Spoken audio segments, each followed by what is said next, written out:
सुप्रभात बच्चों। आज हम कक्षा 4 के पर्यावरण अध्ययन विषय का पाठ 4 खेल प्रतियोगिता का आगे का प्रकरण खेल भावना के बारे में पढ़ेंगे। तो देखिए, इससे पहले हमने देखा था कि नीलम के विद्यालय में खेल प्रतियोगिता हो रही थी और नीलम के कक्षाध्यापक को खेल की तैयारी करने का काम मिला था। तो नीलम के कक्षाध्यापक और कुछ बच्चों ने मिलकर खेल के मैदान की व्यवस्था की और वहाँ पर सारी आवश्यक सामग्रियाँ जैसे चिकित्सा पेटी, टेबल, कुर्सी आदि सारी सामग्री की उन्होंने व्यवस्था की थी।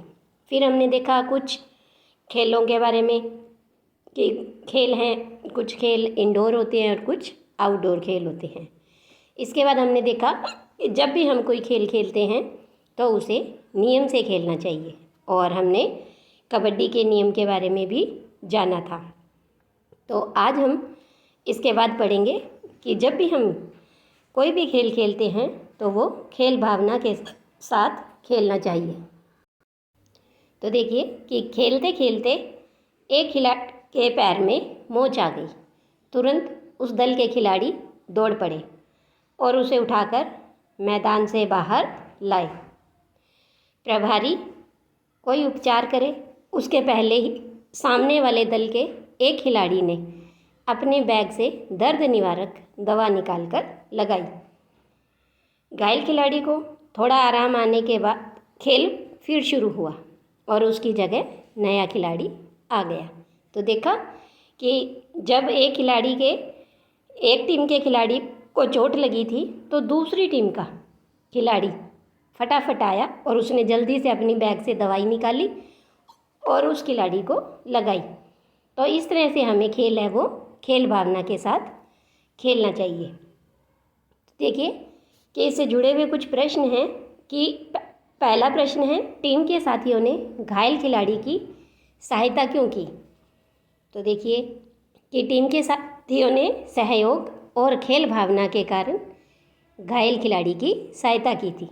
दूसरा प्रश्न है कि जो टीम सामने खेल रही थी उसने घायल खिलाड़ी को दवा क्यों लगाई होगी? वही कि खेल भावना के कारण। जब भी हम खेल खेलते हैं तो वो मनोरंजन के लिए, खेल की भावना के कारण खेलते हैं। तो इसीलिए दूसरी टीम ने उस खिलाड़ी के दवा लगाई थी। इसके बाद तीसरा प्रश्न है कि आपके किसी साथी को कोई कष्ट हो तब आप क्या करते हैं? जब हमारे किसी साथी को कष्ट होता है तो हम उसकी मदद करते हैं। जैसे नीचे देखिए चित्र में कि जो खिलाड़ी घायल हुआ था उसे उसकी टीम के और दूसरी टीम के सदस्य सब मिलकर के उसकी मदद कर रहे हैं। इसके बाद आगे है खेल के साथ मनोरंजन। नीलम और आरिफ घायल खिलाड़ी से बातें करने लगे। उसने कहा, मेरी टीम के खिलाड़ी और मैं विद्यालय स्तर की प्रतियोगिता में तो एक दूसरे से जीतने के लिए कोशिश करते रहते हैं। यानी जब भी विद्यालय में कोई खेल होता है तो हम एक दूसरे के विरोधी होते हैं, पर आज हम सभी साथ साथ एक टीम में खेल रहे हैं। आज रात सभी टीमों का एक सांस्कृतिक कार्यक्रम होगा और तुम भी जरूर आना। तो विद्यालय के सभी बच्चे खिलाड़ियों का सांस्कृतिक कार्यक्रम देखने गए और वहाँ सभी मिलकर गीत गा रहे थे। किसी ने नृत्य दिखाया, किसी ने एकल अभिनय किया और एक विद्यालय ने हरिश्चंद्र नाटक का मंचन किया। तो इस तरह से सभी बच्चे देखो कि खेल के साथ साथ मनोरंजन भी कर रहे थे। आरिफ और नीलम ने देखा कि सभी हंसी और खुशी के साथ एक दूसरे का सहयोग करते हुए कार्यक्रम में भाग ले रहे हैं। तो इस तरह से खेल के साथ साथ हमें मनोरंजन भी होता है। इसके बाद इसी से जुड़े हुए कुछ प्रश्न हैं। तो पहला प्रश्न यह है कि खिलाड़ियों ने सांस्कृतिक कार्यक्रम एक साथ क्यों रखा होगा? यानी जो दोनों टीमें थी उन्होंने मिलकर के एक कार्यक्रम रखा। तो साथ में क्यों रखा? तो खिलाड़ियों ने एक दूसरे का सहयोग करते हुए सबके साथ एक साथ मनोरंजन के लिए सांस्कृतिक कार्यक्रम एक साथ रखा था। दूसरा प्रश्न है कि सांस्कृतिक कार्यक्रम करने की योजना कैसे बनाते हैं? अब देखिए इसमें क्या है कि सभी विद्यार्थी मिलकर यह तय करते हैं कि कौन कौन से कार्यक्रम किए जाएंगे और उसमें कौन कौन से विद्यार्थी भाग लेंगे और कौन किस नंबर पर कार्यक्रम करेगा। इस प्रकार सांस्कृतिक कार्यक्रम की योजना बनाई जाती है। इसके बाद तीसरा प्रश्न है कि इसमें से कौन कौन सी पूर्व तैयारी करते हैं, यानी कौन सी तैयारी पहले करनी होती है। तो सांस्कृतिक कार्यक्रम के लिए सबसे पहले यह तय किया जाता है कि कौन कौन से विद्यार्थी किस किस कार्यक्रम में भाग लेंगे और उसके बाद उन कार्यक्रमों के लिए वे विद्यार्थी पहले अभ्यास भी करते हैं। इसके बाद देखिए कि आपने कभी किसी सांस्कृतिक कार्यक्रम में भाग लिया है, अगर हाँ तो बताइए कहाँ। तो देखिए, जैसे लगभग सभी बच्चे अपने विद्यालय में स्वतंत्रता दिवस और गणतंत्र दिवस पर सांस्कृतिक कार्यक्रम होते हैं, उनमें भाग लेते हैं। तो आप भी ये लिख सकते हैं कि हमने हमारे विद्यालय में स्वतंत्रता दिवस पर सांस्कृतिक कार्यक्रम में भाग लिया है। फिर आपने वहाँ क्या क्या किया। तो उस वक्त सांस्कृतिक कार्यक्रम के अंतर्गत बच्चे हैं वो कोई नृत्य करता है, कोई चुटकुला सुनाता है, कोई नाटक करते हैं। तो इस तरह से कई प्रकार के कार्यक्रम होते हैं और आपने भी जो कार्य किया हो वो आपको यहाँ पर लिखना है। इसके बाद देखिए, खेल के साथ सीखना, यानी कि हमें खेल के साथ मनोरंजन तो होता ही है, उसके साथ साथ हमें बहुत कुछ सीखने को भी मिलता है। कैसे? देखिए कि नीलम और आरिफ कबड्डी में घायल खिलाड़ी के कमरे में गए, यानी जिस खिलाड़ी को चोट लगी थी तो नीलम और आरिफ दोनों उस खिलाड़ी के कमरे में गए। कमरे में पंक्ति से सभी के बिस्तर एक साथ लगे हुए हैं। पानी से भरी एक मटकी रखी है जिस पर डंडी वाला एक लोटा रखा है। सबके खाने के बर्तन एक साथ रखे हैं। तो आरिफ ने पूछा कि खाना कौन बनाता है।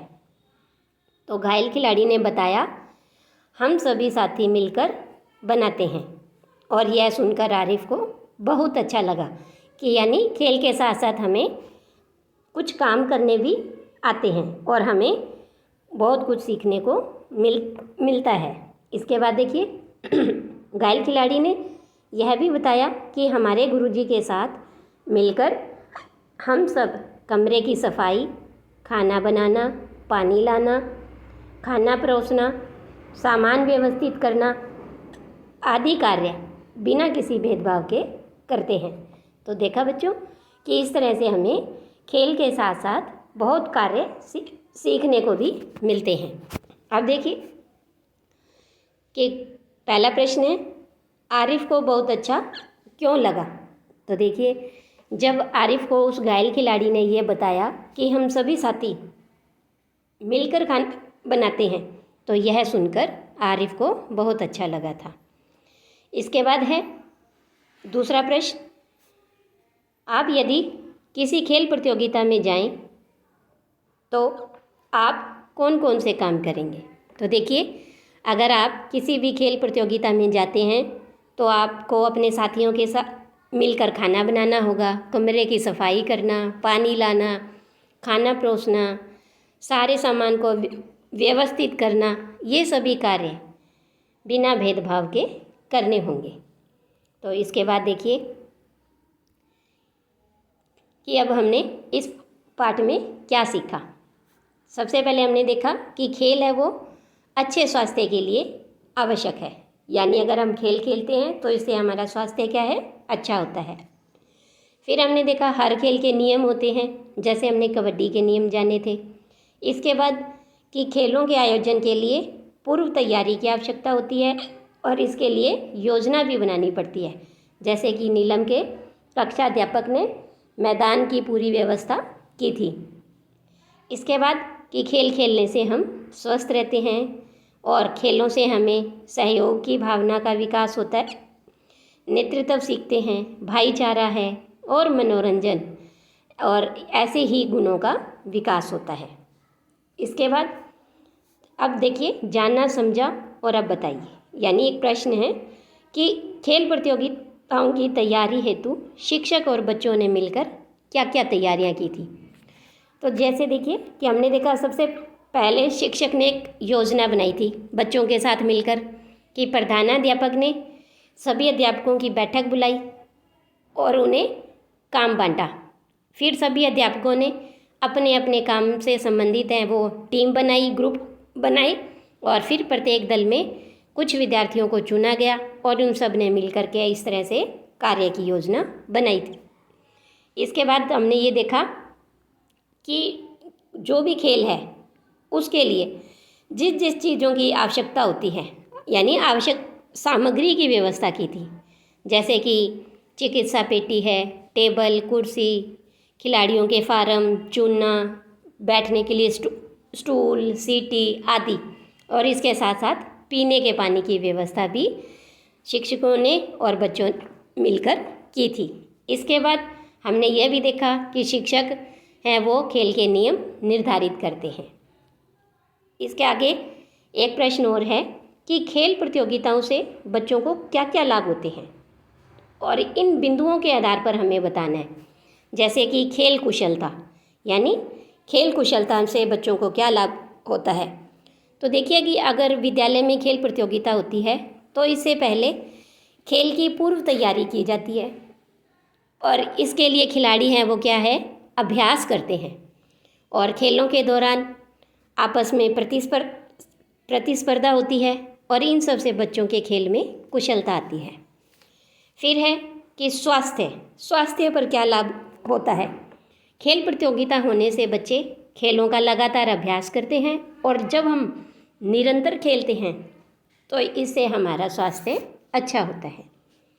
इसके बाद सहयोग, कि खेल प्रतियोगिता से बच्चों के अंदर एक दूसरे के प्रति सहयोग करने की भावना विकसित होती है।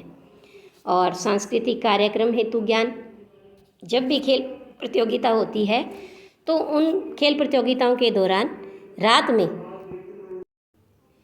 सांस्कृतिक कार्यक्रमों का आयोजन होता है और ये विद्यार्थियों के मनोरंजन के लिए आवश्यक होता है और इन कार्यक्रमों में सभी विद्यार्थी मिलकर भाग लेते हैं और जिसके अंतर्गत वे जैसे नाटक है, एकल अभिनय है, नृत्य है, इस तरह के कार्यक्रम हैं वो प्रस्तुत करते हैं और इन कार्यक्रमों से उन्हें ज्ञान भी मिलता है। अब ये तो था कि हमने खेल खेला और खेल खेलने से हमें कई लाभ होते हैं, लेकिन खेल देखने वालों को क्या लाभ होता है। हमारा अगला प्रश्न है कि खेल देखने वालों को क्या लाभ होता है। तो देखिए कि खेल देखने वालों जो लोग होते हैं उनके अंदर खेलों के प्रति जागरूकता आती है और खिलाड़ियों के अनुशासन से, परस्पर सहयोग से और भाईचारे की भावना को देखकर उनके अंदर भी अनुशासन का, सहयोग का और भाईचारे की भावना का विकास होता है। तो इस तरह से ये हमारा जो पाठ है वो पूरा होता है। आज के लिए इतना ही, धन्यवाद।